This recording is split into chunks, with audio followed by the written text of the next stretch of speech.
자, 우리가 살고 있는 세상은 돈을 떼놓고 살 수 없죠. 물질 만능주의, 돈이면 최고야, 뭐니 해도 머니가 최고지, 이런 말들. 야, 너 돈 없으면 무시당한다, 그러니까 돈이 많아야 돼, 이런 소리들이 우리 가운데 아주 종종이 아니라 자주 들려온다라는 것입니다. 그리고 요즘 초등학교 아이들 대화에서도 이런 대화가 나와요. 너 어디 아파트 살아? 주공 아파트야? 야, 니네 집은 몇 평인데? 야, 니네 아빠 자동차는 뭐야?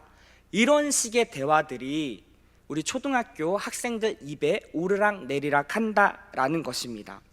그리고 우리 청년들도 마찬가지죠. 주변에서 돈과 관련된 수많은 소리들이 우리 가운데 들려온다라는 것입니다. 그런 소리 앞에 돈이 많은 것이 부럽기도 하고요, 때로는 그러한 삶을 살아보기도 싶기도 합니다. 오늘날 신자들에게 물질은 굉장히 도전적으로 다가오는 주제 중 하나라고 할 수 있습니다.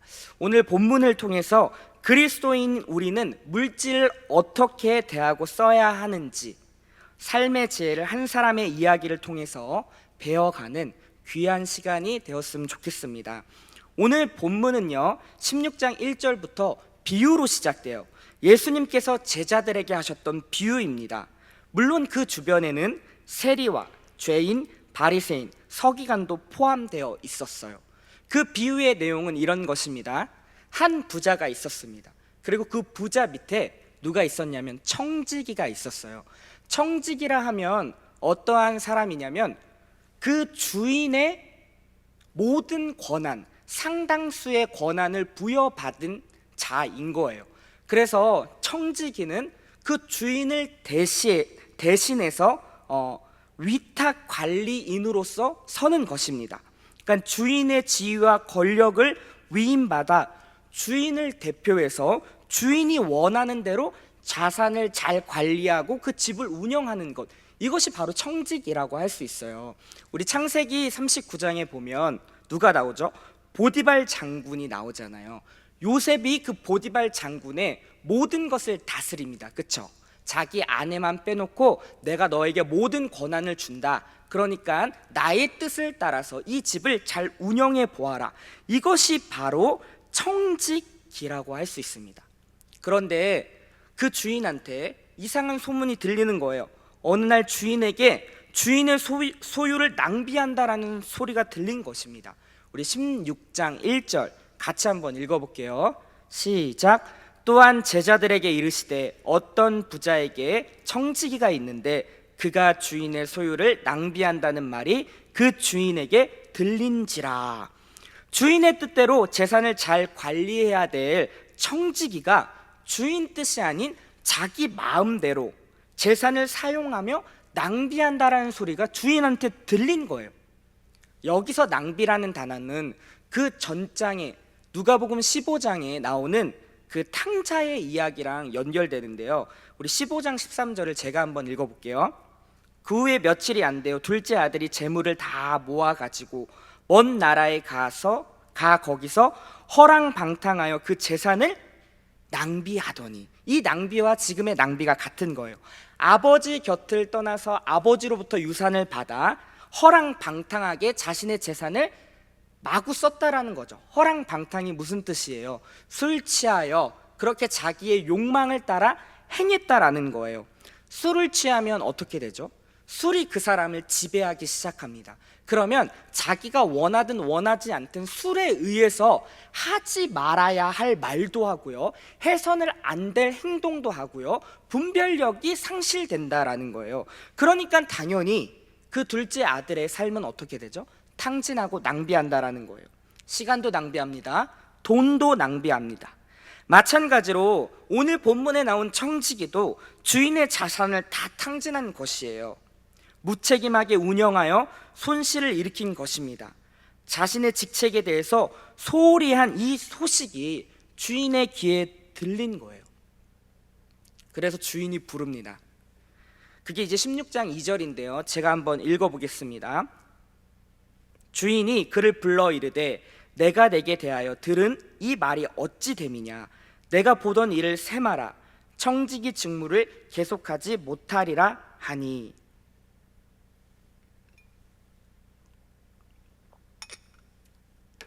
주인이 타인으로부터 이 이야기를 들은 거예요.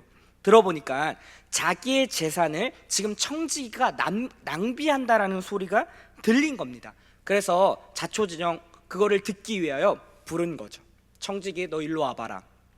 이게 어찌 된 거냐, 내 귀에 지금 이러한 소리들이 들리는데 이게 어찌 된 것인지 진상규명을 한다라는 거예요.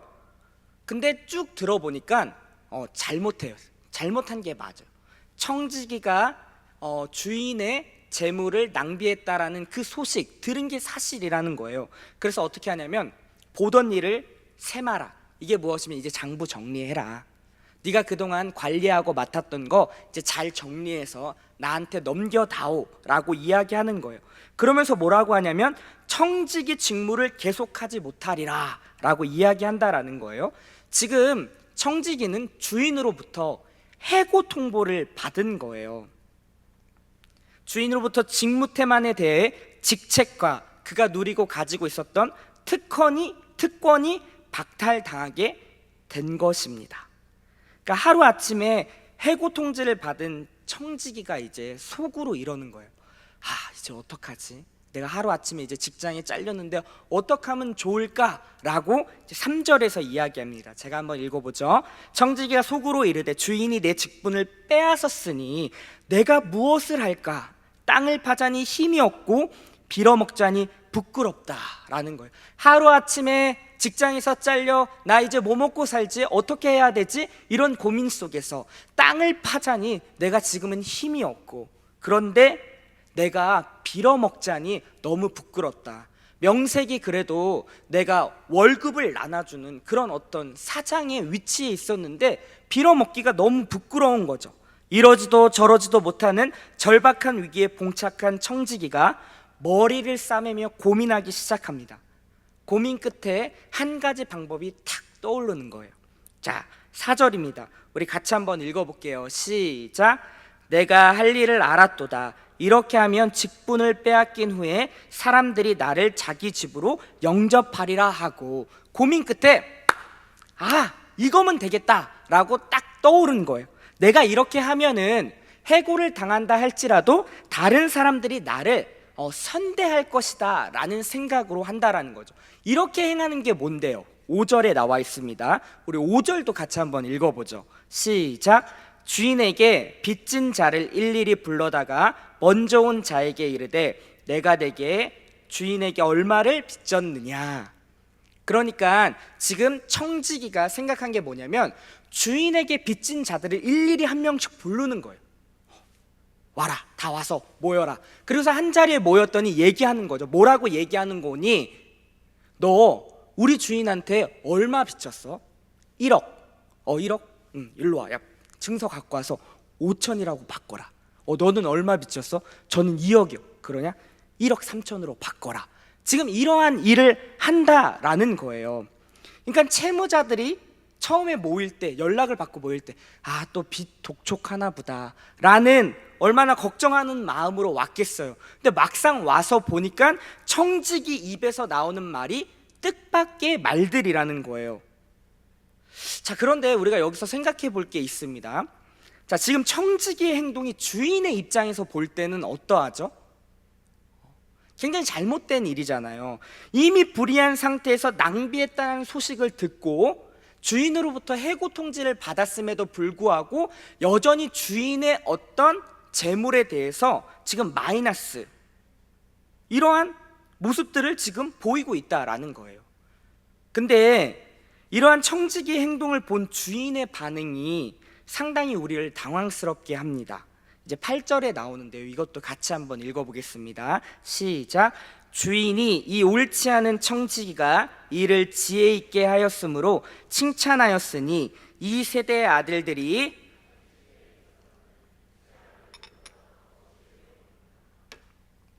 자, 지금 주인이 뭐라고 해요? 이 옳지 못한 불의한 청지기의 행동에 대해서 지혜롭다. 그리고 칭찬까지 한다라는 거예요. 좀처럼 이해가 되지 않습니다.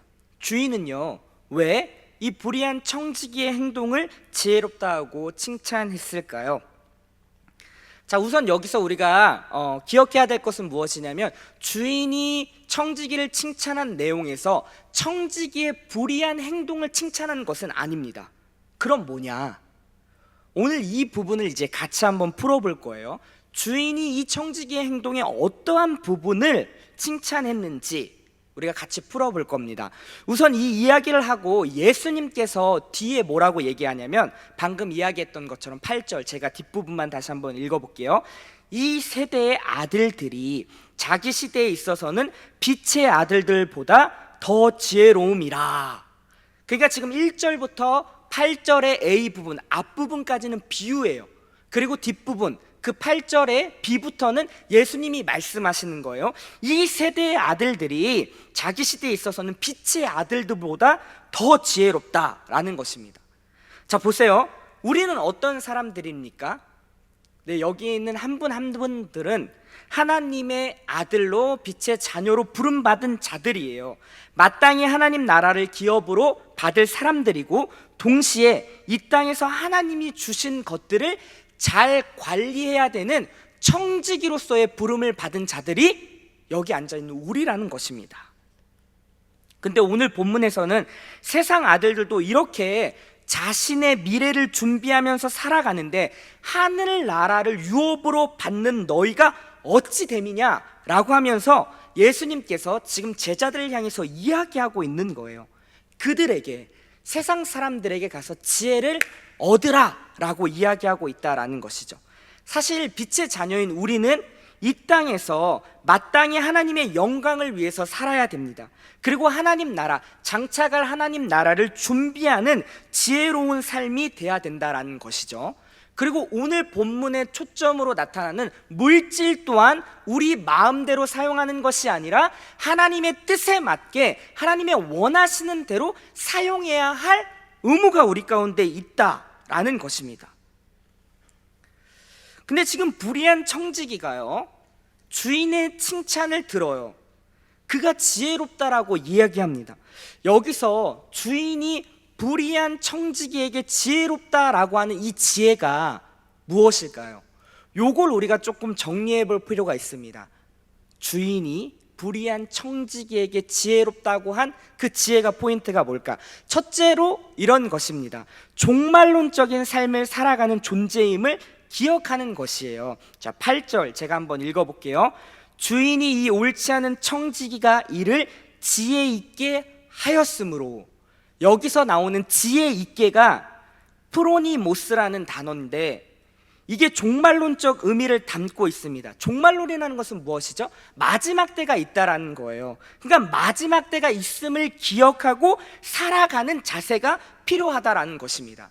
자, 불의한 청지기가 어떠한 상황이 됐죠? 마냥 평생 그 주인 밑에서 그렇게 떵떵거리며 살 것 같이 생각했던 그에게 하루아침에 해고 통지가 나타나니까 그제서야 깨닫게 되는 거예요. 아, 지금 내가 가지고 있는 이 돈은 내 것이 아니지, 주인의 돈인 것이지 라는 것을 언제요? 해고 통지를 받을 때 깨닫게 되는 거예요. 그러니까 어떻게 해요? 주인에게 빚진 자들의 돈을 탕감해 주잖아요. 만약에 그게 내 돈이라고 생각했다면 깎아줄 수 있을까요? 얼마 빚졌니? 1억이요. 5천이라고 써라. 만약에 내 돈이었더니 2억이요. 1억 3천이라고 써라. 이렇게 할 수 있냐는 거예요. 없죠. 아, 이 돈은 내 돈이 아니구나, 주인의 돈이구나, 나는 주인으로부터 위탁받아 이것을 잘 관리해야 할 의무가 있었던 청지기였구나 라는 것을 언제 하냐면 해고 통지 받을 때, 즉 종말론적인 삶, 아, 이 삶이 마냥 평생 이루어지는 것이 아니라 끝이 있구나 라는 것을 알 때요, 그때 깨닫게 된다는 것입니다. 여러분 어떠세요? 우리도 이 땅에서 끝이 있다는 것을 아셔야 됩니다. 히브리서 9장 27절에 보면 한 번 죽은 것은 사람에게 정해진 것이다 라고 이야기했어요.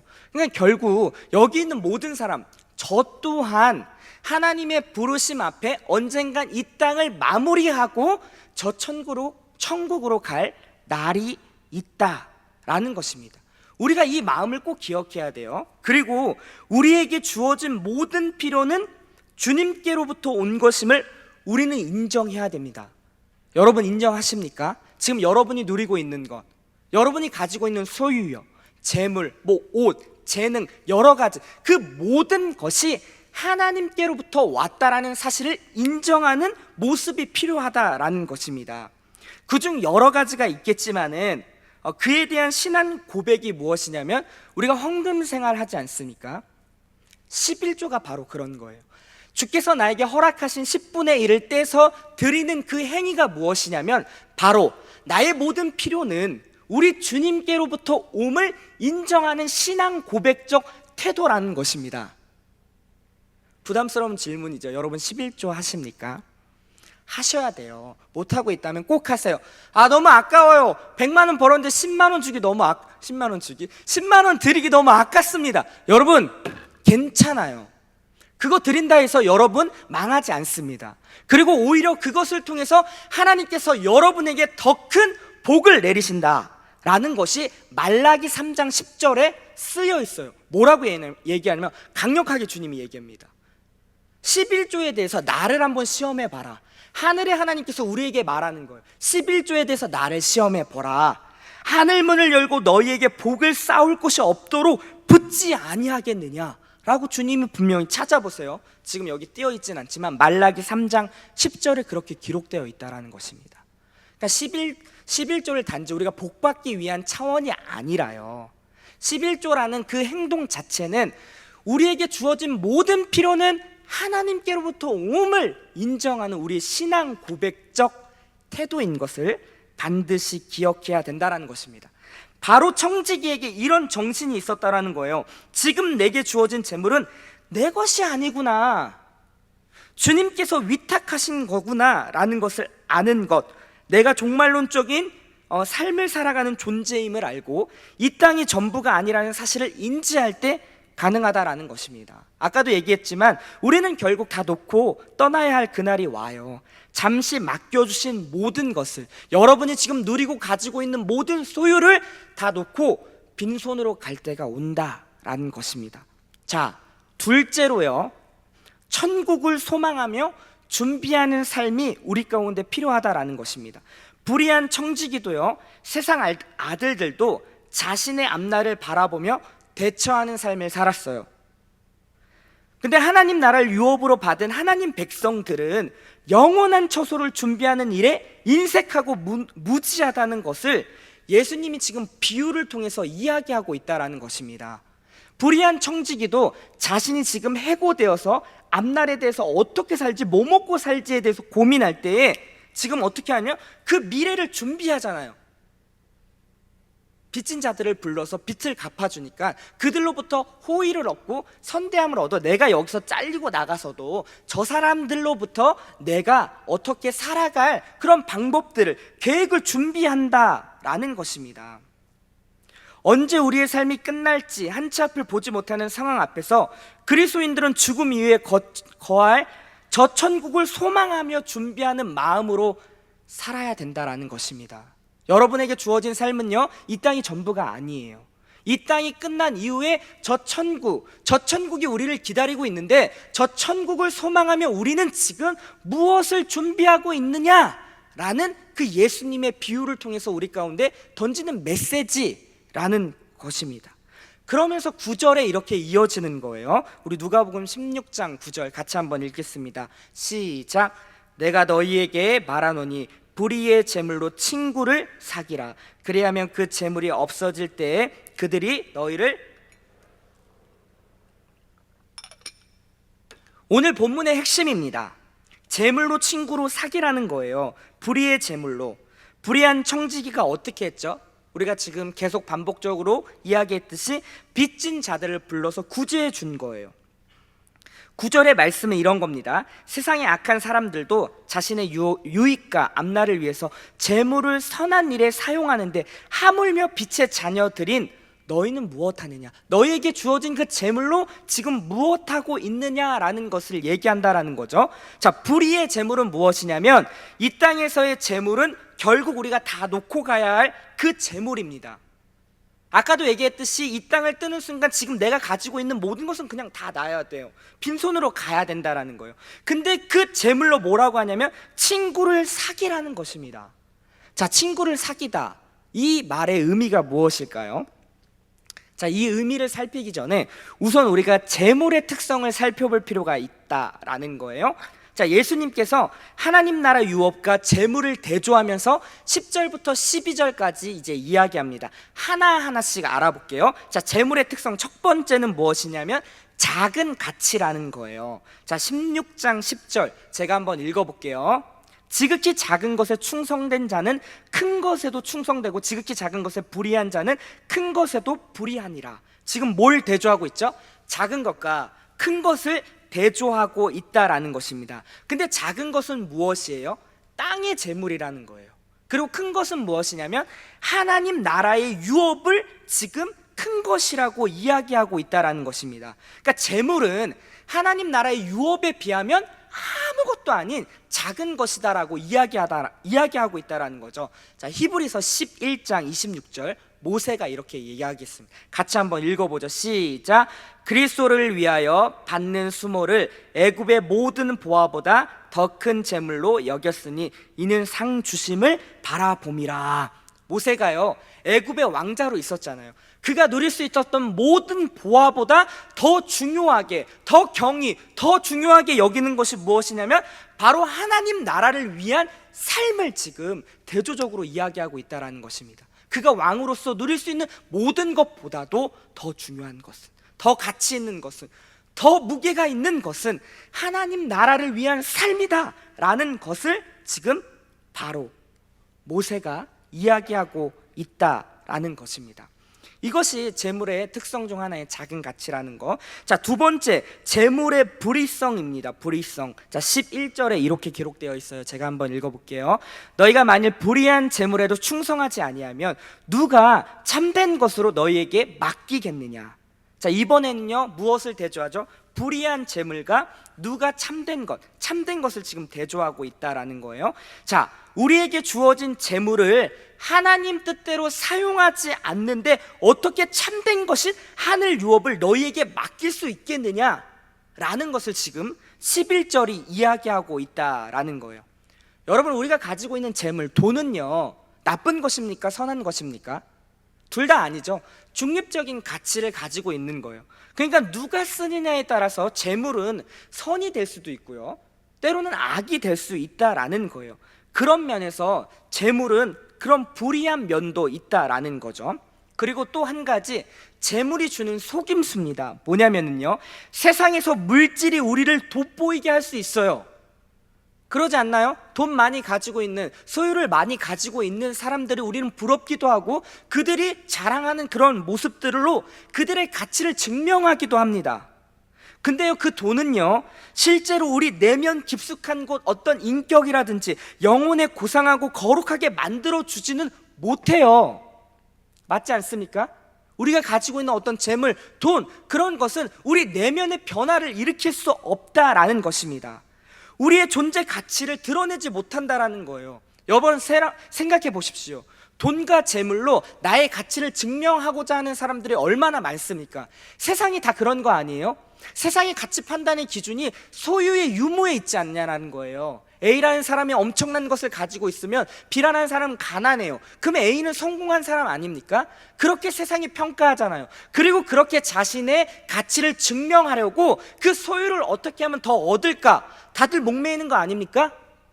근데요, 만약에 그런 식으로 내 가치를 증명한다면 내 소유가 없어지면 우리는 어떻게 되죠?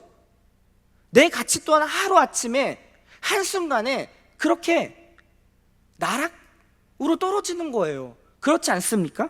근데 아니에요. 돈으로 우리의 가치를 증명하면 안 된다라는 것입니다. 보세요, 아까도 얘기했지만 소유는 결국 우리는 다 놓고 저 천국에 가게 돼 있어요. 그러면 내가 이 땅에서 소유로 내 삶을 증명해 내려고 했던 삶은 저 천국에 가면 어떻게 되는 겁니까? 빈 털털이죠. 그렇지 않나요? 소유로 우리의 가치를 증명하는 것이 아니라 나 자신의 존재 가치로 증명해야 된다는 거예요. 변화되지 않는 것. 그게 무엇일까요? 자, 우리 소유의 일시성에서 그거 한번 나눠볼게요. 자, 요것이 이제 재물의 불의성, 그리고 재물의 속임수고요. 자, 세 번째는 뭐냐면 소유의 일시성입니다. 자, 12절에 이렇게 기록되어 있어요. 제가 읽어볼게요. 너희가 만일 남의 것에 충성하지 아니하면 누가 너희 것을 너희에게 주겠느냐. 이번엔 무엇을 대조하죠? 남의 것과 그리고 너희 것을 지금 대조하고 있다라는 거예요. 우선 남의 것은 청지기의 기본적 자세와 연관되어 있어요. 맞죠? 이 땅에서 주어진 모든 것이 뭐라고 했어요? 하나님께서 우리에게 위탁한 거라는 거예요. 내가 주님께서 허락하신 것을 물론 우리가 누릴 수 있는 권한이 있지만 나만을 위한, 나의 만족을 위한 것이 아닌 누군가에게 또 나눠주고 하나님 뜻대로 그것을 잘 관리하고 흘려보는 역할로서 주님께서 우리에게 위임했다라는 거예요. 그런 차원에서 남의 것입니다. 일시적으로 위탁한 거예요. 아까도 얘기했듯이 불의한 그 청지기가 마냥 평생 이 돈이 내 것 마냥 살다가 하루아침에 해고당한 것처럼 우리도 그럴 수가 있다라니까요. 일시적인 겁니다. 우리에게 주어진 것들은 마냥 천년만년 있지 아니가 하고요, 하루아침에도 한치 앞을 볼 수 없는 우리 인생이 하루아침에도 그렇게 모든 것을 잃을 수 있다라는 거예요. 근데요, 그 맡겨주신 것에 뭐예요? 충성하라는 거. 충성. 하나님 뜻대로 바르게 잘 사용했을 때 우리에게 영원한 저 천국의 소망을 갖게 한다라는 것입니다. 여러분, 아까 얘기했죠. 요걸 설명해 볼게요. 소유가 자신의 가치를 증명하려고 하는 사람은 죽으면 천국 갈 때 아무것도 없다라는 거예요. 근데요, 이 소유로 자신의 가치를 증명하지 아니하고 자신의 존재 자체로 증명하는 사람 뭡니까? 우리의 인격 아닙니까? 우리의 성품. 이거는 바뀌지 않잖아요. 내 소유는 다 놓고 갈지라도 내 안의 인격, 하나님을 향한 사랑, 하나님과의 깊은 교제, 하나님을 아는 것은요 변화되지 않고 내가 가지고 가는 거예요. 그게 뭐예요? 내 것이란 내 것. 네가 지금 내가 위탁한 재물마저도 네 마음대로 사용하는데 그것을 내가 어떻게 너에게 허용하겠느냐? 라는 주님의 메시지입니다. 여러분, 우리가 이 땅을 살 때요, 우리의 삶의 목적과 우리의 방향성은 어떻게 돼야 될까요? 이 물질을 어떻게 하면 더 얻을 수 있을까? 이렇게 가야 될까요? 아니죠. 이것은 우리에게 주어진 것으로 그냥 만족하셔도 됩니다. 그리고 우리에게 더 집중해야 될 건 이거예요. 영원한 가치. 우리 안에 있는 그 주님의 성품과 그 인격, 하나님을 향한 사랑, 그 하늘나라에 소망하는 그 마음, 이거는 같이 가요. 죽어도요. 저 천국에서요. 그것을 우리가 이 땅에서 준비해야 된다라는 것을 이야기하고 있다라는 것입니다. 나를 있어 보이게 했던 그 재물은 결국 저 천국에 함께하지 못해요. 모두가 빈손으로 간다라는 것입니다. 자, 근데 여기서 10절, 12절 이렇게 세 가지를 지금 재물의 특성을 이야기했는데, 자, 자세히 살펴보면 반복되는 단어가 나옵니다. 무엇이냐면 충성이에요. 재물에 대한 이제 충성. 자, 제가 한번 누가복음 16장 10절, 11절, 12절 한번 읽어볼게요. 지극히 작은 것에 충성된 자는, 이렇게 10절에서 기록되었죠. 11절, 너희가 만일 불의한 재물에도 충성하지 아니하면. 자, 누가복음 16장 12절, 너희가 만일 남의 것에 충성하지 아니하면.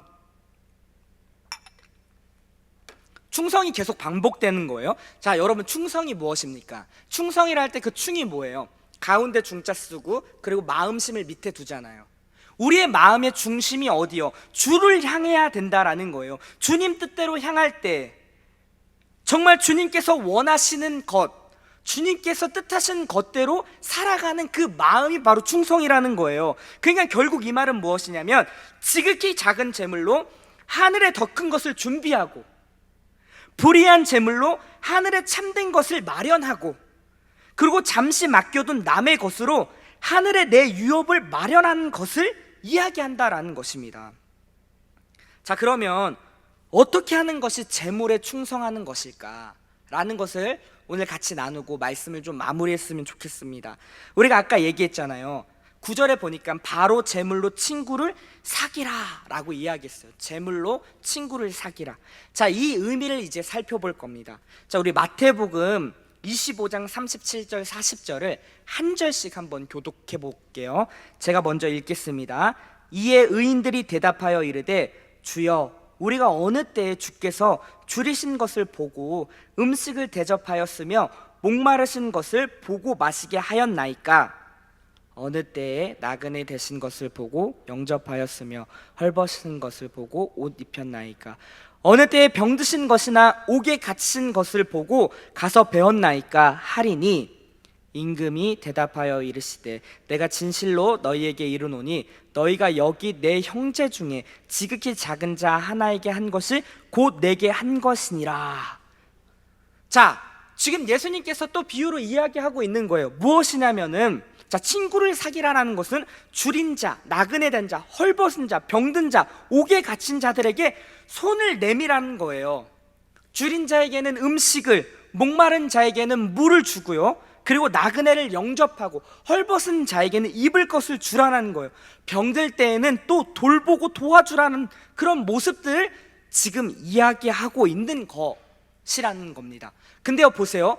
이러한 모습 속에서 지금 너희들이 나에게 한 것이다 라고 우리 주님이 이야기하고 있는 거예요.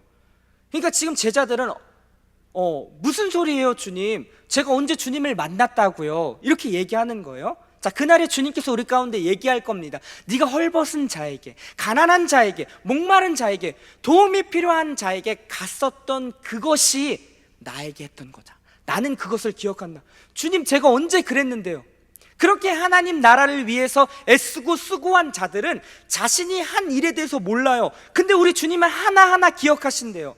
그때 네가 나를 섬겼더라. 사실은 도움이 필요한 자에게 갔었는데 주님이 그렇게 우리 가운데 얘기하는 거예요.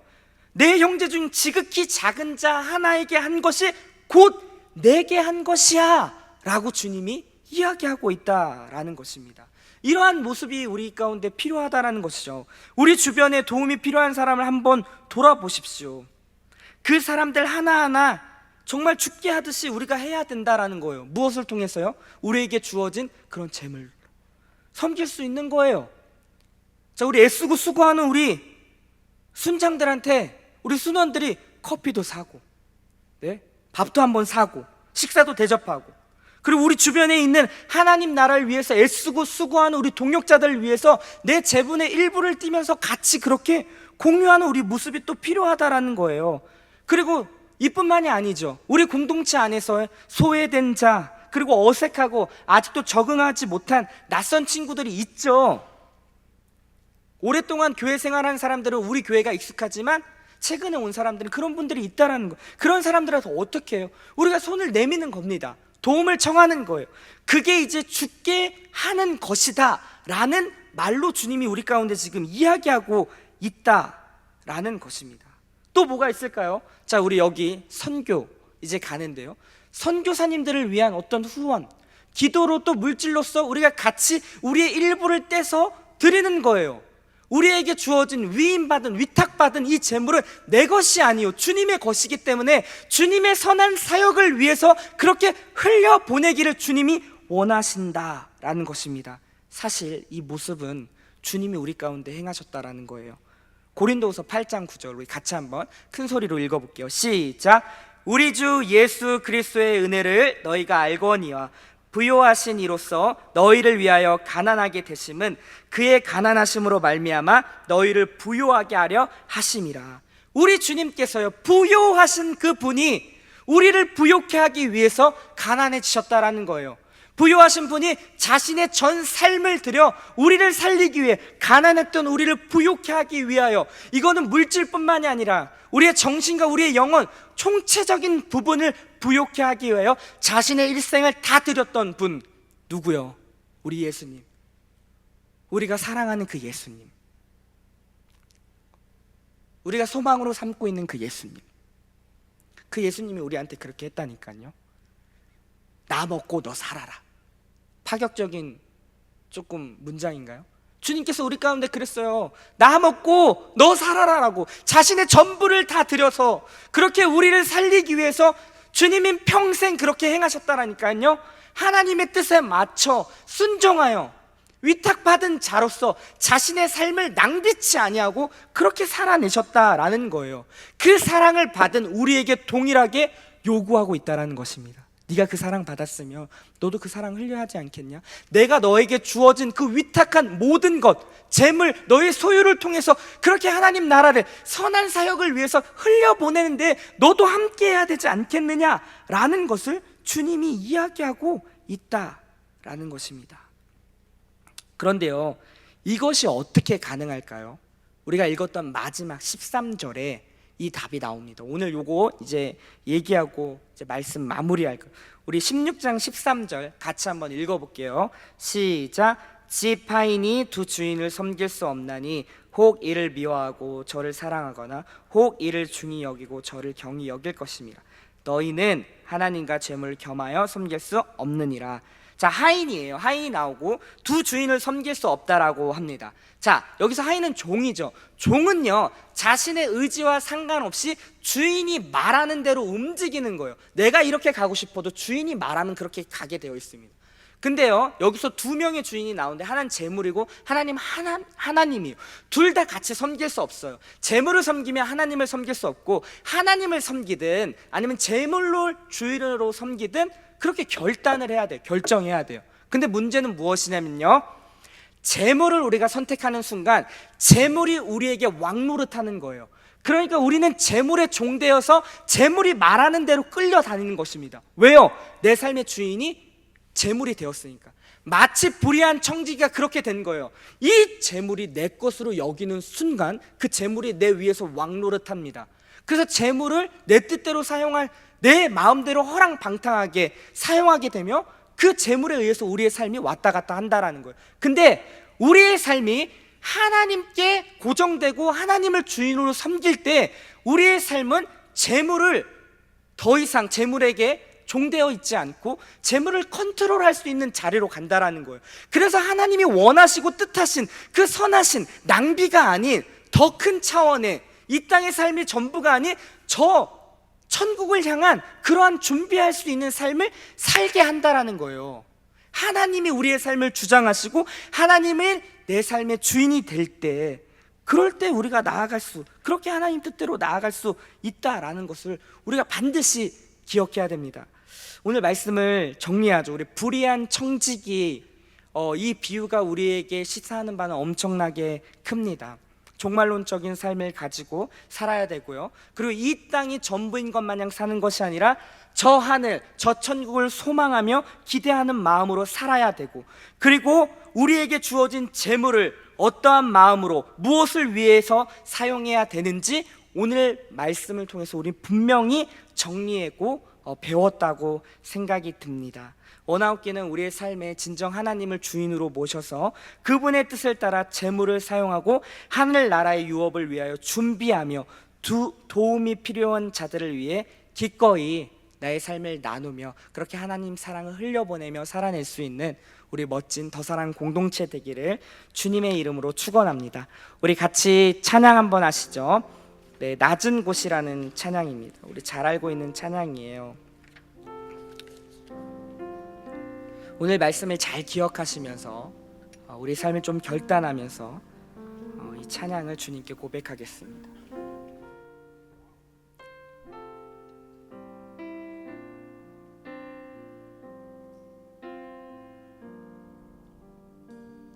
우리의 섬김이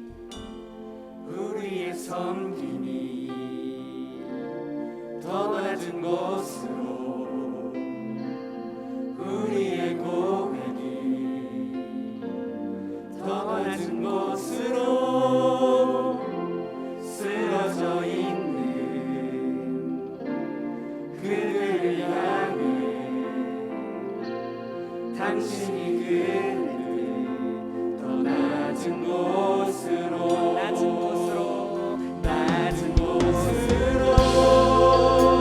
우릴 초대하네. 함께 하자고 말씀하시네. 우리도 예수 그 길을 따라 함께 가길 원하네. 우리 처음부터 다시 한번 합시다. 우리의 섬김이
시간 같이 한번 기도합시다.